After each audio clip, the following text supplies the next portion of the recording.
When you look at your investment strategy, how much do you look actually at foreign exchange to then determine what equities do? At some point, your strength is going to hurt some of the earnings, or will it not?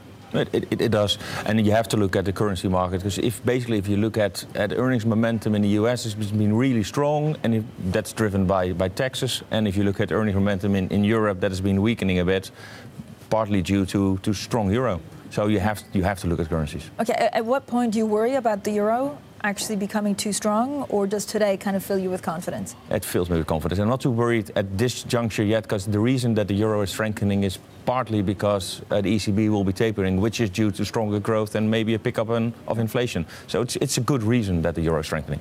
Okay, and we'll come back to some of the ECB dynamics. Marco, overall, what is moving currencies? Is it growth? Is it just central bank differentials, or is it something else? I mean, this seems to be more the kind of the shutdown concerns in DC. All of the above, but the key reason for euro strength is the economy is doing better. We've seen better growth. We're seeing some move towards inflation. The five-year forward is certainly pointing at an upward trajectory for inflation, yep, which again implies tapering.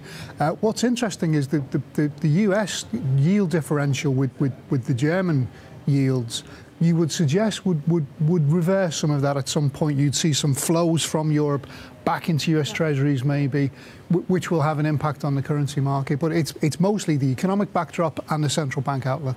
Yeah, Paul, when you look at, so you work on the MLive team, and this is great because it's like our internal blog. So if you're a Bloomberg user, you can go onto MLive and kind of follow, blow, what's happening. Have there been any schisms or kind of big market moves that have been unexplained at all, or does it, as Mark is suggesting, really track some of the treasuries, for example? Yeah, well, I mean, if you're looking at the rates differential, that's clearly something that's not a big feature for currency markets right at this moment. It's all to do with kind of the long-term outlook for the region and what the ECB is going to do. And okay, so we don't even expect that the ECB is going to change course until at least September. We're on a kind of preset QE path for another several months, but because everybody knows that eventually that's going to come to an end, and then we're going to start thinking about when they begin to tighten monetary policy, that's kind of giving the currency the momentum at the moment.